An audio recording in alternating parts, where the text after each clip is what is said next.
మన ప్రభు అయిన యేసుక్రీస్తు నామములో మనందరికీ ఆయన కృప, ఆశీర్వాదము, సమాధానము కలుగును గాక. గాడ్ బ్లెస్ యు ఆల్ అండి. ఈరోజు మనకి ఇవ్వబడిన వాక్యం నెహెమ్యా గ్రంథము 1వ అధ్యాయము 4వ వచనము.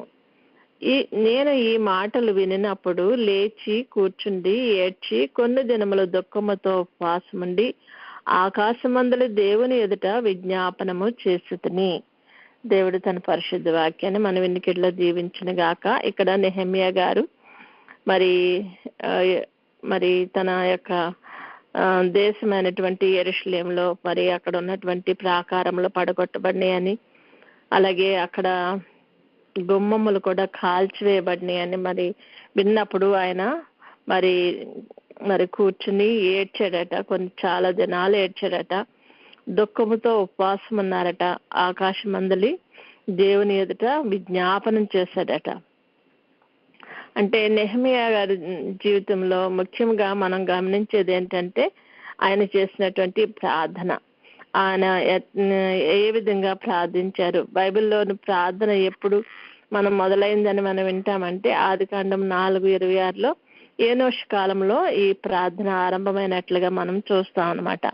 అంటే మనం దేవుణ్ణి నమ్మటానికి ఈ ప్రార్థన అనేది ఎందుకు ఉపయోగపడుతుంది అన్నమాట. మనం దేవుణ్ణి నమ్మాము అని చెప్పటానికి మనం ఆయనకి ప్రార్థన చేయటం అనేటువంటి ఒక క్రియ ద్వారా మనము చూపిస్తామన్నమాట.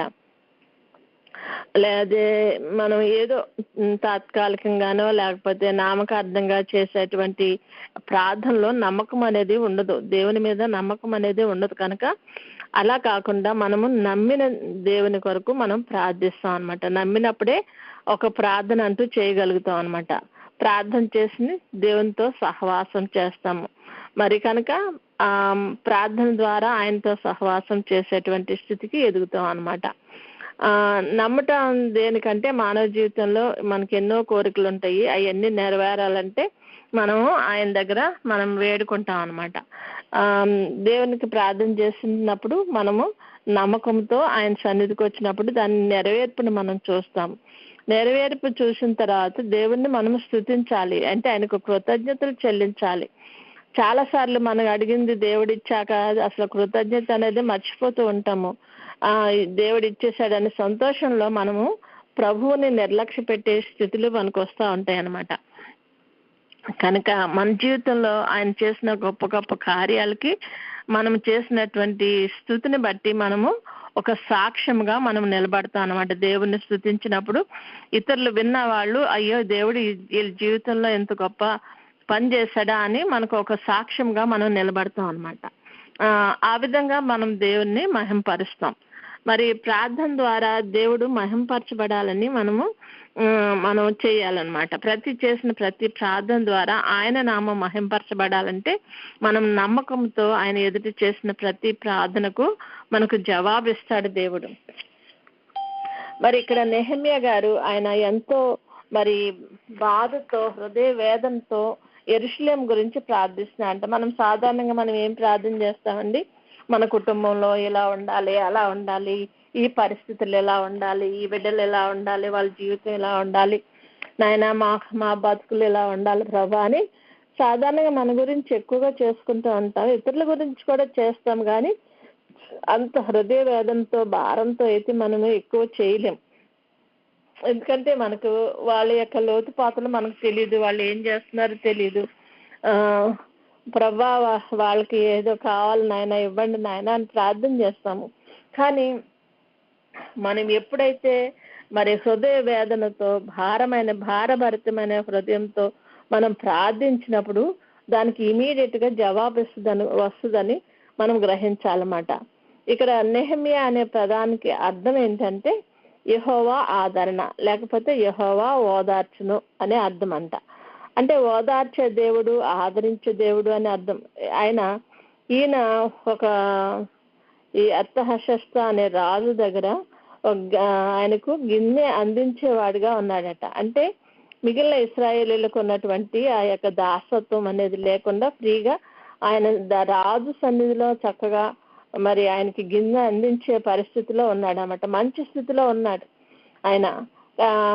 మరి ఇశ్రాయేలీలందరూ మరి ఐగుప్తులో ఉన్నప్పుడు వాళ్ళు చేసిన ఆ యొక్క భారం అనేటువంటి ఆ దాసత్వంలో ఉన్నప్పుడు వారు మరి ప్రార్థించినప్పుడు దేవుడు వారిని జ్ఞాపకం చేసుకున్నాడు అని కూడా మనం వింటాం. దేవుడు జ్ఞాపకం చేసుకునే విధంగా వారి భారమైనటువంటి మూలుగులు ప్రభువుకి వినపడినాయి అంట. మరి ఇక్కడ ఈయన అటువంటి దాసత్వంలో లేడు, భారంలో లేడు. కానీ యెరూషలేము గురించి విన్న వెంటనే ఆయన చేసింది ఏంటంటే ప్రార్థన చేశాడంట. అది కూడా చాలా మరి ఎంత హృదయ భారమతో ఆయన చేస్తున్నాడో మనం కూడా గ్రహించగలము.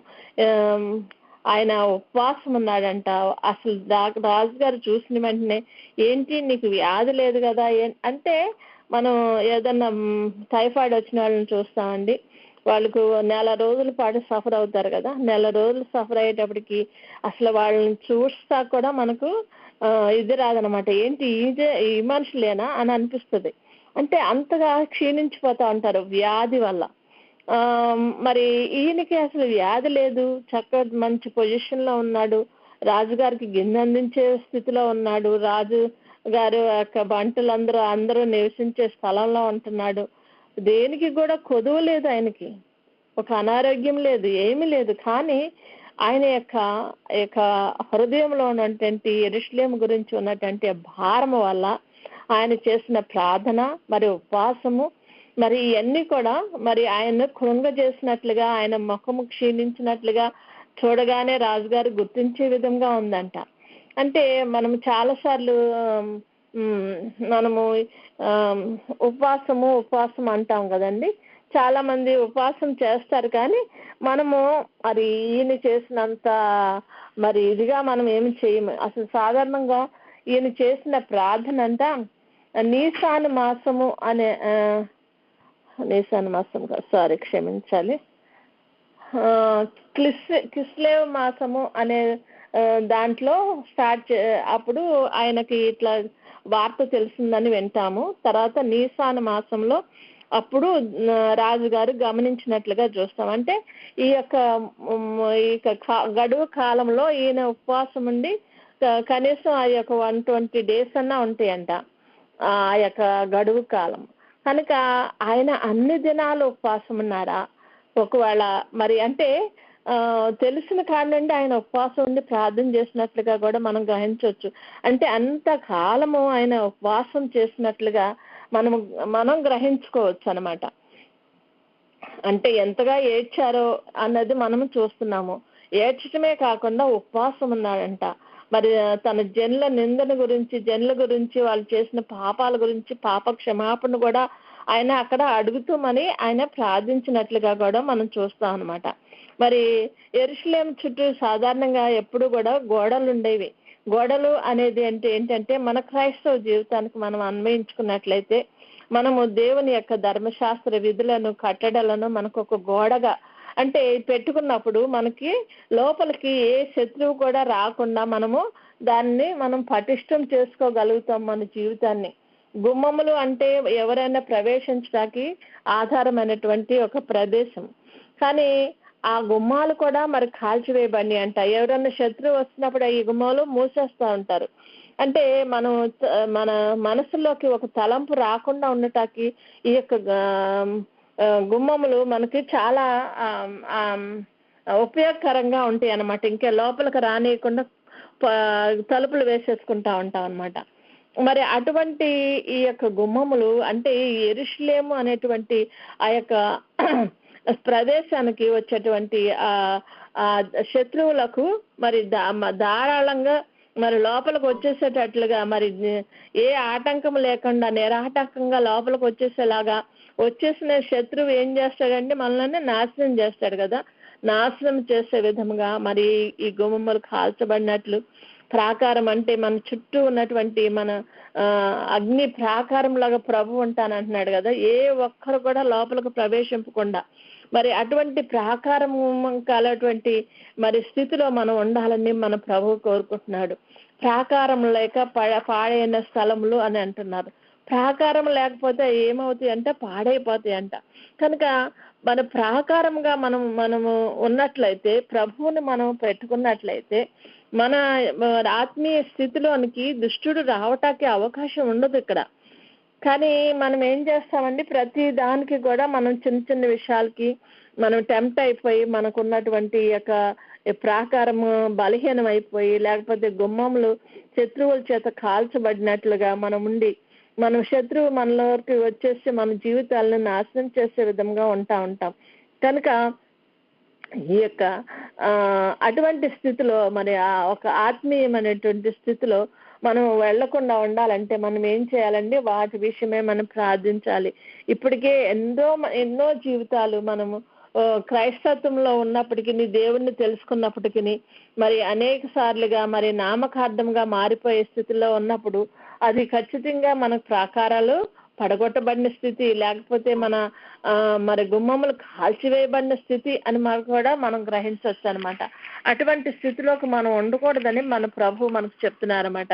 దాని గురించే ఈయన కూడా ప్రార్థిస్తున్నట్టుగా కూడా మనం చూస్తున్నాం అన్నమాట. నెహెమీయా గారికి చాలా దుఃఖం వచ్చిందంట ఎప్పుడు ఈ గుమ్మాల గురించి విన్నప్పుడు. కనుక మరి ఆయన కూర్చుండి ఏడ్చి ప్రార్థించి మరి చాలా దినాలు ఉపవాసం ఉండి మరి ప్రభువుని ప్రార్థించడం వల్ల మరి ఆ యొక్క ప్రార్థన ప్రభువు విన్నట్లుగా మనం చూస్తాము.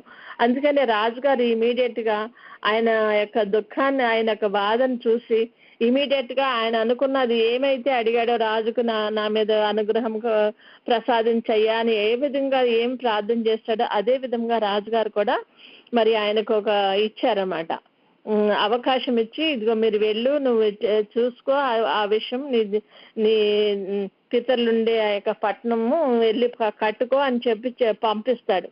దానికి కావాల్సిన సామగ్రి అంతా కూడా ఇస్తాడు. అలా ఇచ్చేసాడు కదా అని ప్రార్థనకు జవాబు వచ్చేసినట్లు కాదండి. మనకి ఇవ్వబడినప్పటికీ మనం ఒకసారి దాన్ని నెగ్లెక్ట్ చేసి మనం సరైన రీతిలో మనం చేయకపోయినట్లయితే మనం అనుకున్న పనిని మనము ముగించలేమన్నమాట. ఈయన నెహెమీయా గారు ఏం చేశారండి, అది తీసుకుని అక్కడికి వెళ్ళిన తర్వాత ఎవరితోనూ మరి ముచ్చట ఉంచకుండా, ఏమి చేయకుండా వెళ్ళి ఏమేమి పడిపోయినాయో, ఏమేమి ఉన్నాయో అన్ని చూసుకుని వచ్చి మళ్ళీ దాని విషయం ఏమి చేయాలా, ఎలా చేయాలని ఒక ప్లాన్ చేసుకుని దాన్ని కట్టినట్లుగా మనం చూస్తూ ఉంటాము. అతను కట్టుతున్నప్పుడు కూడా మరి శత్రువులు అనేక విధాలుగా ఆటంక పెడతా ఉన్నారు. మన విశ్వాస జీవితంలో కూడా, ప్రార్థనలో కూడా మనం చేస్తున్నప్పుడు మనకు చాలా సార్లు మనకు వచ్చినట్లే వచ్చి ఒరే పర్వాలేదు విడుదల వచ్చేసింది, ఈ కార్యానికి జవాబు వచ్చేసింది అనుకున్న వెంటనే మనకు అనేకమైన శోధనలు వస్తాయి, దాన్ని ముగింపుని మనం చూసే లోపల. కాబట్టి వీళ్ళకు అలాగే ఎన్నో శ్రమలు వచ్చినాయి, ఎన్ని రకాలుగా శత్రువు వాళ్ళని బాధించి రాజుగారి చేత సెలవు పొందినప్పటికీ వారికి ఎన్నో రకాలైన శోధనలు వచ్చినప్పటికీ విశ్వాసంతో వారు మరి ప్రార్థన చేస్తూ, ఒక చేత్తో ఖడ్గం పట్టుకుని ఒక చేత్తో మరి గోడ కట్టుకుంటూ వాళ్ళు చేసినట్లుగా కూడా మనం చూస్తాము. చాలా సార్లు వాళ్ళు ఉతకటాక తప్ప వస్త్రాలు కూడా తీసివేయలేదంట. అంటే అంతగా వారు దాని మీద కాన్సన్ట్రేట్ చేసి కార్యము సంపూర్ణంగా సిద్ధి అయ్యి వారి చేతికి వచ్చే వరకు కూడా వారు మరి చేసినట్లుగా మనం చూస్తాం. మనం ఎన్నో విషయాల్లో ప్రార్థిస్తాం, కానీ ప్రార్థనకి జవాబు ఇలా వచ్చింది అనుకున్నప్పుడు మనం చాలా రిలాక్స్ అయిపోయింది అనుకుంటాం. మళ్ళీ ఏదైనా కష్టం అయితే, ఏంటి ప్రభా నువ్వు ఇప్పుడే కదా నాకు ఆన్సర్ చేస్తావు, ఇదేంటి ప్రభా ఎలా అయింది ఏంటి ప్రభా అని మనం దేవుడి మీదే విసుకుంటా ఉంటాము. నువ్వు ఏదో చేసావు అనుకున్నాను నాయన, ఇదేంటి ఎట్లా అయింది ప్రభా అని మనం చాలా సార్లు మనం బాధపడతా ఉంటాము. అది కాదు మన ప్రభువు కోరుకున్నది. మనం ఒక కార్యం గురించి ప్రార్థించినప్పుడు అది సంపూర్తిగా మరి జరిగే వరకు, ఆ కార్యమును మనం చూసే వరకు కూడా మనం ప్రార్థనలో పట్టుదల కలిగి ముందుకు వెళ్తూ ప్రార్థించాలని ప్రభువు కోరుకుంటున్నాడు. మరి దావీదు గారు కూడానంట కీర్తనలో 119, 136లో చేసి ఒక ప్రార్థన చేశారట. ఏమని? జనులు నీ ధర్మశాస్త్రమును అనుసరింపకపోయినందున నా కన్నీరు ఏరులై పారుచున్నది అని చెప్తున్నాడు. అంటే మనుషులు మన దేవుణ్ణి అనుసరించి నడుచుకోవట్లేదని చూసే ఈయన ఎంతగా ప్రార్థించినట్లుగా మనం ఇక్కడ కీర్తనాకారుడు చెప్తా ఉన్నాడు. అంటే మనము ఏదన్నా ఒక విషయంలో మనం జనులను చూసి మనము మంచిగానే ఉన్నాము, మనం ప్రార్థన చేసుకుంటున్నాము, మనం మంచి స్థితిలో ఉన్నాము అని అనుకుంటాం కాదండి. మన తోటి మన సహోదరులు కానీ, మన తోటి వారు ఎవరైనా సరే, ఒక తోటి మానవులు నశించిపోయే స్థితిలోకి వెళ్ళిపోతున్నారు, అగ్నిగుండంలో పడవేయబట్టకు వారు నడుస్తున్నారు, వారి ద్వారాలు వారు వెళుతున్న మార్గాలు కూడా మరి దేవునికి ఇష్టం లేని స్థితిలోకి వెళ్ళిపోతున్నాయి. అది చివరికి దారి తీసేది ఆ అగ్నిగుండానికి అని మనం తెలుసు కూడా వాళ్ళకు సహాయం చేయకపోతే, వారి గురించి ప్రార్థన చేయకపోతే దానికి బాధ్యత మనమే వహించాల్సి వస్తుంది. వారి ప్రాణానికి బాధ్యత మనల్ని అడుగుతాడు దేవుడు. నీకు తెలుసు కూడా నువ్వెందుకు చేయలేదని అడుగుతాడు. కాబట్టి మనము ఏదైనా సరే, ఒక మనిషిని చూసినా, ఒక ఆత్మను చూసినా, వారు దేవుని విషయంలో మరి వారు వ్యతిరేకంగా ఉన్నప్పుడు, దేవుని కట్టడాలను అనుసరించకుండా, దేవుని విషయాల్లో ప్రార్థన చేయకుండా ఉన్నప్పుడు వారి గురించి మనం ప్రార్థన చేయాల్సిన బాధ్యత మనకు ఎంతైనా ఉంది. కాబట్టి మనము దేవుని వాక్యాన్ని అనుసరించి నడవని వారి కోసం మనం ఏడవలసిన అవసరం చాలా ఉంది. బైబిల్ కూడా చాలా మంది చదవని క్రైస్తవులు చాలా మంది ఉన్నారండి. రోజు లేచామో ఏదో చర్చికి వెళ్ళాము వచ్చాము అన్నట్లు కాకుండా ప్రతిదినము బైబిల్ చదువుకుని దాన్ని ధ్యానించుకుంటూ మనం ముందుకు వెళ్ళాలని ప్రభు కోరుకుంటున్నాడు.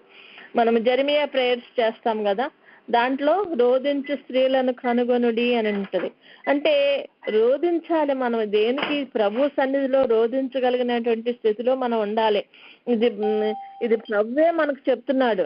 అలా రోధించే స్థితిలో మనం ఉన్నప్పుడు మనము ఎవరి కోసం ప్రార్థిస్తున్నామో వారి యొక్క కార్యం నెరవేరే వరకు కూడా మనము ప్రార్థించాలని ప్రభు కోరుకుంటున్నాడు. కనుక మనము రోధించే స్థితిలో మనం ఉన్నామా?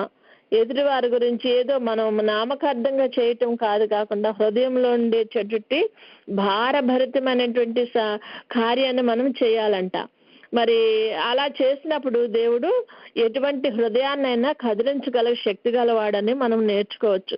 సామెతలు 21:1 ఉంటుంది, యెహోవా చేతిలో రాజు హృదయము నీటి కాలువ వలె ఉన్నది, ఆయన తన చిత్తవృత్తి చొప్పున దానిని తిప్పును. అంటే రాజు లాంటి గొప్ప వ్యక్తినైనా సరే వారి హృదయాన్ని ఆయన చేతిలో పెట్టుకుని ఆయన ఇష్టమానుసారంగా ఆయన తిప్పుతాడట. ఎప్పుడు మనం కన్నీటిగా ప్రార్థన చేసినప్పుడు మనము ఆ యొక్క క్రియను మనం చూడగలుగుతాం. మనం ఫలానా మనిషి గురించి ప్రార్థిస్తున్నామంటే వారిలో అటువంటి మరి మార్పు రావాలా. మార్పు వచ్చే వరకు కూడా మనం ప్రార్థించాలన్నమాట.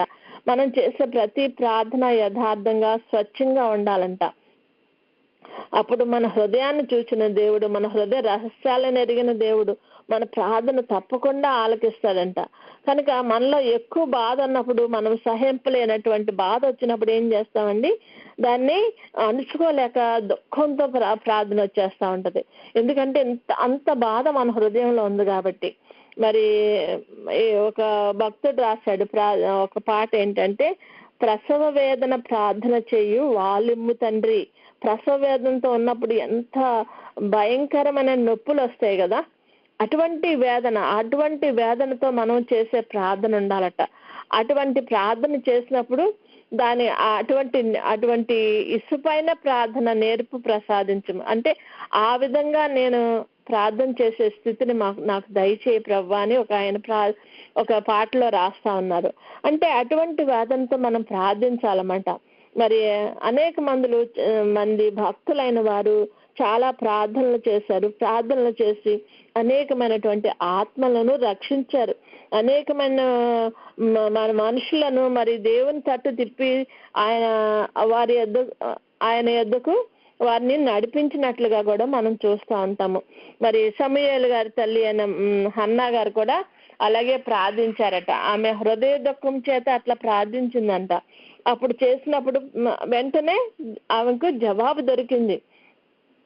అంటే మన హృదయాన్ని మన ప్రభు ముందు కృమ్మరించినప్పుడు దాని యొక్క తీవ్రతను బట్టి, ఆ యొక్క దుఃఖం యొక్క భారాన్ని బట్టి దేవుడు ఇమీడియట్ గా జవాబు దయచేస్తాడు. ఇశ్రాయేల్ కూడా అదే విధంగా చేశాడని కూడా మనం వింటున్నాం కదా. అంటే మనం ఆయన్ను ప్రార్థించినప్పుడు ఆయన మనల్ని జ్ఞాపకం చేసుకునే విధంగా మన హృదయం ఆయన తట్టు తిరిగి ఆయన మీద ఆధారపడి మనం ప్రార్థన చేయాలని కూడా మనము చూడొచ్చు అనమాట. హిజ్కియా రాజు కూడా అంట కన్నీళ్లు విడిచి ప్రార్థించినప్పుడు ఇమీడియట్ గా దానికి ఆయన జవాబు పంపించినట్లుగా మనం చూస్తూ ఉంటాము. అంటే ఎంత హృదయ వేదనతో చేస్తుంటాడో కదా మనం గ్రహించవచ్చు కదా. అది కనుక కన్నీటి ప్రార్థన చేయాలి. కన్నీటి ప్రార్థన ఎప్పుడు వస్తుందండి? శ్రమ ఉన్నప్పుడు, లేకపోతే బాధ ఉన్నప్పుడు అలా వస్తుంది. అదే శ్రమ బాధ లేనప్పుడు అసలు ఆ ప్రార్థనే కుదరదు మనకి. చేస్తాం ప్రార్థన మరి ఇష్టంగా ఎంతో పట్టుదలతో చేస్తాం, కానీ మరి అటువంటి పట్టు ఉన్నటువంటి ప్రార్థన అయితే మనకు కుదరకపోవచ్చు. కనుక మనం ఎప్పుడైనా సరే మనం ప్రార్థించినప్పుడు ఆ యొక్క వ్యక్తిని మరి ఎవరి కోసం ప్రార్థిస్తున్నాం ఆ వ్యక్తిని మనం మనసులో పెట్టుకుని వారి కోసం భారభరితంగా మనం ప్రార్థించే, ప్రభా ఇదిగో ఈ బాధ్యత నాకు ఇచ్చావు, వీళ్ళలో మార్పు వచ్చే వరకు నేను విడిచిపెట్టను ప్రభా, వీళ్ళని చేయండి ప్రభా, వాళ్ళకి ఇది చేయండి ప్రభా అని మనం ప్రార్థించినప్పుడు దానికి ఖచ్చితంగా జవాబిస్తాడట ప్రభు. కనుక మనం ఏది చేసినా కూడా మరి విశ్వాసంతో పట్టుదలతో మనం ప్రార్థించినప్పుడు మనం ఖచ్చితంగా మనకు దానికి మన జవాబు పొందుకునేటువంటి స్థితికి వస్తాం అనమాట.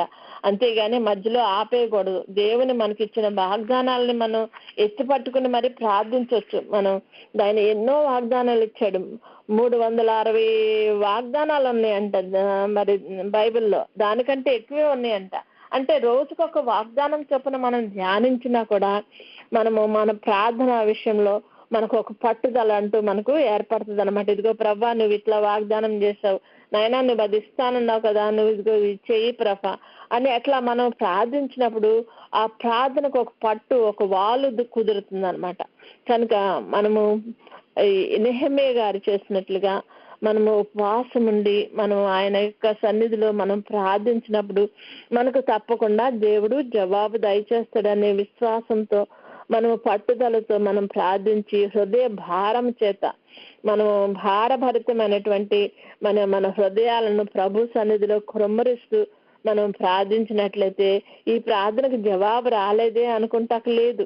కనుక ప్రతి విషయంలోనూ దేవుడు మనకు అట్టి వాలును అట్టి స్థితిని దయచేసి మనలను మరి ఆయన వల్ల మరి నెహెమ్యా గారి గురించి మనం చాలా విన్నాం. ఎస్తరమ్మ గారు చెప్తా ఉన్నారు కదా, మరి ఆయన యొక్క గొప్పతనాన్ని గురించి, ఆయన యొక్క పట్టుదల గురించి మనం ఎన్నో నేర్చుకుంటా ఉన్నాము. ఆయన యొక్క వాలు ప్రార్థన అసలు ఎంత బాగా ఇలాంటి భక్తులైన వారి గురించి మనం వింటున్నప్పుడు మనము ఆ స్థితిలో మనల్ని పెట్టుకుని మనం కూడా ఆ విధంగా ప్రయత్నిస్తే మన ప్రార్థనకి జవాబు లేనటువంటి స్థితి ఉండనే ఉండదు. కనుక మనం అట్టి ధన్యతలోకి మనం అందరం నడిపింపబడి దేవుని నామానికి మహిమ కలిగినట్లుగా అనేకులకు మన యొక్క ప్రార్థన ద్వారా ఒక సాక్షిగా మనం నిలబట్టకు దేవుడు అనుగ్రహించును గాక. God bless you all. Have a blessed day. Praise the Lord. మనం ఇప్పుడు సన్నిధిలోకి వెళ్దామండి. మన దేవాది దేవుడు, రాజాదిరాజు, సర్వశక్తి గల దేవుడు మన ఎదుట ఉన్నారని మనం ఆయన సన్నిధిలో మనం ఉన్నామని మనం తలంచుకుంటూ ప్రభువుని మన మనోఫలకం మీద గుర్తిస్తూ కొద్దిసేపు మనోనిదానం కలిగి ఆయన సన్నిధిలో ఉందాం.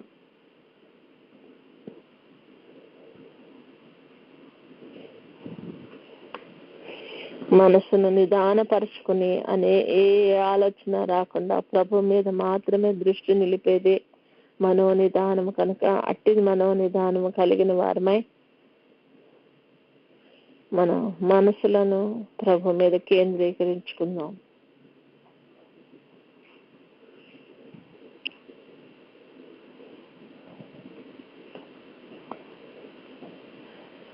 మనోనిదానం కలిగిన మనము మనలో ఉన్నటువంటి తప్పులను పాపములను ఒప్పుకుంటకు పాప క్షమాపణ ప్రార్థన చేసుకుందాం.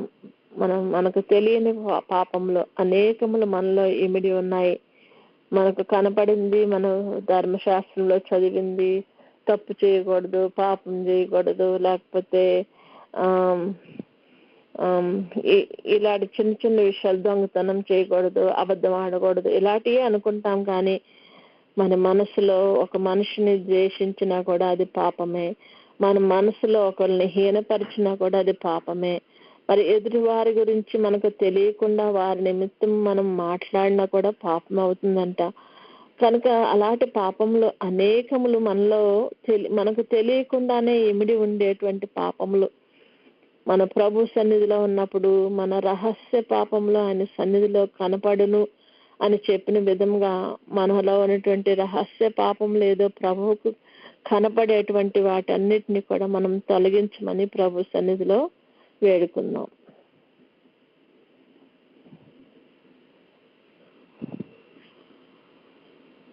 చేయవలసింది చేయకుండా ఉన్నప్పుడు కూడా అది పాపమే అవుతుందంట.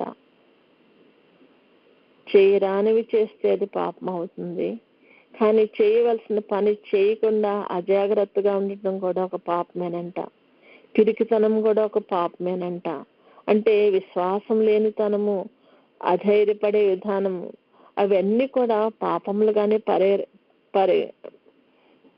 పరిగణింపబడుతున్నాయి. కనుక మనము ప్రభు సన్నిధిలో నాయన నన్ను కడుగు, నన్ను పరిశోధించు, నన్ను చూడు నా తండ్రి, నీకు ఇష్టమైన విధంగా నా హృదయం ఉందో లేదో నన్ను చూచి నన్ను శుద్ధి చేయి ప్రభా, నన్ను పాపములు క్షమించి నన్ను నీ రక్తం చేత కడిగి పవిత్రపరచు ప్రభా అని ప్రభు సన్నిధిలో వేడుకున్నాం.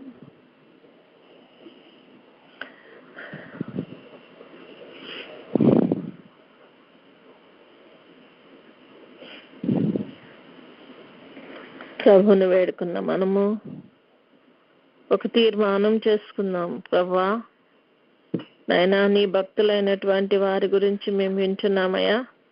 మరి నెహెమ్యా గారు ఏ విధంగా అయితే ప్రభా నాయన నీ ఎడల, నీ దేవాలయం ఎడల, నీ యొక్క నా తండ్రి నాయన నువ్వు ఏర్పరచుకున్న పట్టణం ఎడల, నీ జనుల ఎడల ప్రభా ఆయనకున్నటువంటి ఆ యొక్క ఆసక్తి, ఆ యొక్క ప్రార్థన పట్టుదల, ఆ విజ్ఞాపన ప్రార్థన, ఉపవాసం ఉండి నా తండ్రి కన్నీరు కారుస్తున్న తండ్రి నాయన నీ సన్నిధిలో ప్రభా నాయన ఆయన చేసిన విజ్ఞాపనను ప్రభా మేము వింటున్నాం నాయన. ఆ విధంగా మేము కూడా ప్రభా నాయన నీ సన్నిధిలో మేము తండ్రి నాయన ఉపవాసం ఉండి కన్నీళ్లతో నిన్ను ప్రార్థించే స్థితిని ప్రభా నాయన మేము ఉండాలని ప్రభా మేము కోరుకుంటున్నామయ్యా. అట్టి తీర్మానం నేను చేసుకుంటున్నానయ్యా. అనేకుల ఆత్మల రక్షణ కొరకు నేను ప్రార్థించాలని తీర్మానించుకుంటున్నానయ్యా. నన్ను కనికరించయ్యా. ఆ స్థితిలో మేము నిలబడగలుగుటకు కావాల్సిన శక్తి బలాలను దయచేయ తండ్రి. అటువంటి ప్రార్థన వాలును మాకు దయచేయ తండ్రి అని ప్రభు సన్నిధిలో తీర్మానించుకుందాం.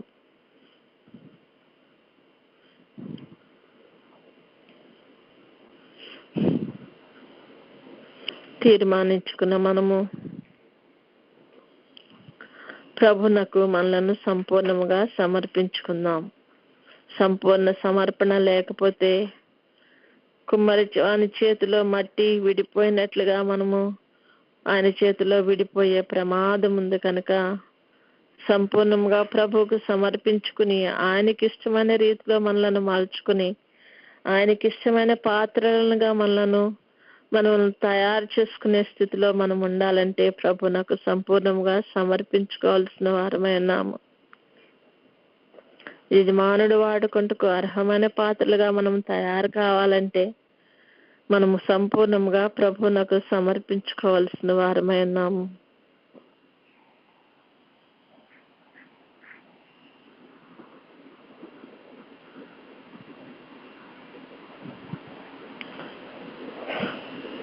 ప్రభువునకు సమర్పించుకున్న మనము ప్రభువుని వేడుకుందాం.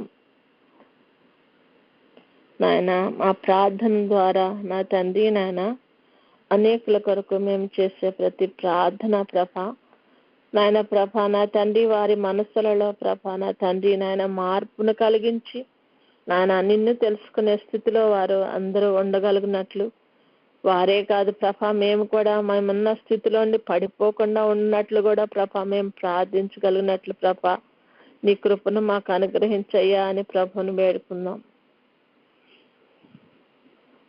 మాకు పాప క్షమాపణ దయచేసి నా ప్రభా నాయన మమ్మలను నీ రూపంలోకి మార్చుకుని నా ప్రభా నాయన నాయన నీ మనసుని ఎరిగిన విధంగా ప్రభా మేము నీకు ప్రార్థించగలిగినట్లు ప్రభా, నీవు మా మరణం ఆలకించే విధంగా మేము ప్రభా భారభరితమైనటువంటి ప్రార్థన చేయటకు ప్రభా, విజ్ఞాపనలు చేయటకు ప్రభా నాయన మాకు సహాయం దయచేయి తండ్రి అని ప్రభుని వేడుకుందాం.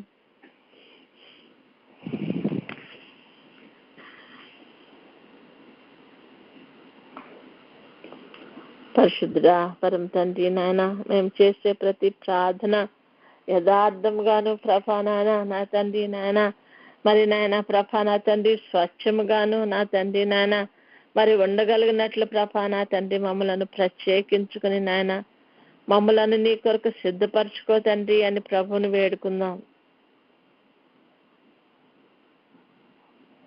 ఏ విధంగా మరి తండ్రి నాయన అన్న తల్లి ప్రార్థన చేసిందో నాయన, నాయన నీ యొక్క సన్నిధిలో ప్రభా నాయన ప్రార్థించిన దానికి ప్రభా జవాబు పొంది ప్రభా తన ఇంటికి వెళ్ళి సంతోషంగా ఉందో ప్రభా నాయన, అదే విధముగా మేము చేసే ప్రతి ప్రార్థన వల్ల ప్రభా మేము సంతృష్టి పొంది నాయన నాయన నీకు కృతజ్ఞతాస్తుతులు చెల్లిస్తూ నా ప్రభా అనేకులకు సాక్షులుగా మేము నిలబడగలిగే స్థితిలో మేము ఉండగలిగినట్లు ప్రభా మాకు సహాయం దయచేయండి. ఈ లోకపరంగా నా తండ్రి ఎన్నో హింసలు, బాధలు, వేదనలు కలుగుతున్నాయి నాయన.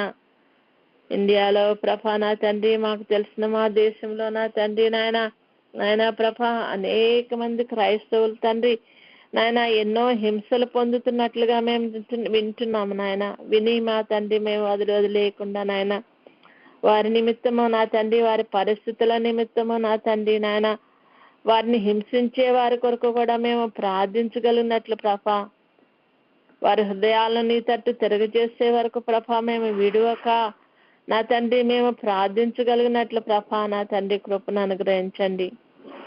అలా ప్రార్థించినప్పుడు ప్రభా అనేకమైన ఆటంకములు కలిగినప్పటికీ నా ప్రభా విడువక పట్టుదలతో నిన్ను గట్టిగా పట్టుకునే స్థితిని మాకు దయచేయండి తండ్రి. నీకు వందనాలు. మా దేశాన్ని కరుణించండి. ఈ యొక్క ఏమేమంటున్నా ఈ దేశాన్ని కరుణించండి ప్రభా నాయన. నాయన అంత్య దినాల్లో అపాయకరమైన కాలంలో తండ్రి నాయన నాయన ప్రభా ప్రేమలు చల్లారే దినాల్లో, అక్రమము విస్తరించే దినాల్లో మేము ఉంటున్నాం ప్రభా నాయన. ఎట్టి పరిస్థితుల్లో వచ్చినప్పటికీ నాయన నిన్ను విడువక, నిన్ను ఎడబాయక, నిన్ను హత్తుకుని నాయన నీకు విజ్ఞాపనలు చేసే స్థితిలో మేము ఉండగలిగినట్లు ప్రభా మా యొక్క విశ్వాసాన్ని ప్రభా గట్టిపరచమని నా తండ్రి బలపరచమని నాయన నీ సన్నిధిలో వేడుకుంటున్నామయ్యా. వేడుకున్న మనం ప్రభుకి కృతజ్ఞతాస్తుతులు చెల్లిందాం నాయన. నీ యొక్క ధర్మశాస్త్ర గ్రంథాన్ని ప్రభా మా జీవితాల్లో మాకు దయచేసిన తండ్రి నీకు స్తుతులు, స్తోత్రాలు స్తోత్రాలు నాయన. ధర్మశాస్త్ర గ్రంథములో ప్రభా నా తండ్రి నాయన అనేకమైన విషయాలు తండ్రి నాయన మా ఆత్మల రక్షణ కొరకు, మా ఆత్మల బలపరచడం కొరకు, మా ఆత్మలను ప్రభా నీ రాకడకు సిద్ధపరచడం కొరకు నా తండ్రి నీవు ఇచ్చిన ప్రతి విధమైనటువంటి సందేశాన్ని ప్రభా మేము గ్రహించగలుగుటకు నీ ఆత్మను మాకు దయచేస్తున్న దేవాది దేవానికి కోటాను కోట్ల స్తుతులు, స్తోత్రాలు స్తోత్రాలయ్యా. అనేక మంది ద్వారా మాతో మాట్లాడుచున్న దేవాది దేవానికి స్తుతులు స్తోత్రాలయ్యా. నాయన ప్రభా నీవిచ్చిన ప్రతి వాక్యము, నీవు దయచేసిన ప్రతి యొక్క అవకాశమును మేము చేజారుకోకుండా ప్రభా నా తండ్రి గట్టిగా నాన్న నీ వాక్యాన్ని పట్టుకుని నా ప్రభా దాన్ని ధ్యానించుకుంటూ నా ప్రభా నీవిచ్చిన వాగ్దానాలను ఎత్తిపట్టి నాయన నిన్ను స్తుతించుకునే స్థితిలోకి ప్రభా మమ్మల్ని నడిపించుటకు ప్రభా నీవు చేస్తున్న ప్రతి ప్రయత్నము నిమిత్తము నీకు వందనాలు, స్తుతులు, స్తోత్రాలు చెల్లిస్తున్నామయ్యా. మాకిచ్చిన కుటుంబాల నిమిత్తము నీకు వందనాలయ్యా. కుటుంబాల్లో నా తండ్రి నాయన నాయన నీవు ఇస్తున్న శాంతి సమాధానాలకై నీకు వందనాలు, స్తుతులు, స్తోత్రాలయ్యా. మరి తండ్రి దుష్టుడు మా దగ్గరికి రాకుండా మా చుట్టూ నువ్వు అగ్ని ప్రాకారంగా ఉన్నందుకు నీకు వందనాలు, స్తుతులు, స్తోత్రాలయ్యా. మా గుమ్మల గడియలు బలపరిచిన దేవాది దేవానికి స్తుతులు, స్తోత్రాలు స్తోత్రాలు స్తోత్రాలయ్యా. నాయన దుష్టుడు మా తండ్రి మా గుమ్మములను కాల్చివేయకుండా నా తండ్రి నాయన మా ప్రాకారంలో పడగొట్టకుండా నా తండ్రి నాయన నువ్వు ప్రభా నా తండ్రి నాయన మాకు సహాయం చేయొచ్చు ప్రభా నా తండ్రి. మమ్మల్ని నడిపించుచున్న విధానాన్ని బట్టి నీకు వందనాలయ్యా. మేము చేసిన ప్రతి పాపమును క్షమించి నా తండ్రి నాయన మమ్మలను ప్రభా నీ యొక్క కుమారులుగా చేర్చుకుని నీ హక్కును చేర్చుకున్న విధానాన్ని బట్టి నీకు వందనాలు స్తుతులు అయ్యా. నీ రాకడకు మమ్మల్ని సిద్ధపరచిన విధానాన్ని బట్టి నీకు వందనాలు స్తుతులు స్తోత్రాలు చెల్లిస్తున్నాం తండ్రి. కనికరించి సహాయం చేస్తున్న దేవా నీకు కోటాను కోట్ల స్తుతులు స్తోత్రాలు. నాయన ప్రార్థనలో ఉన్నటువంటి ఆ పట్టుదలను మేము గ్రహించగలిగినట్లు ప్రభా నాయన మాతో పదే పదే మాట్లాడుచున్న దేవాది దేవా నీకు వందనాలు స్తుతులు స్తోత్రాలు. స్తుతులు చెల్లించిన మనము కొద్దిసేపు ప్రభు సన్నిధిలో మౌనంగా ఉండి ఆయన మనతో ఏమి మాట్లాడినాయన్నారో దాన్ని మనం గ్రహించినట్లు దేవుడు మనకు దయచేయనట్లు ఆయన సన్నిధిలో వేడుకుంది. కొద్దిసేపు మౌనంగా ఉందాం.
వందనములు నీకు శుభవందనములు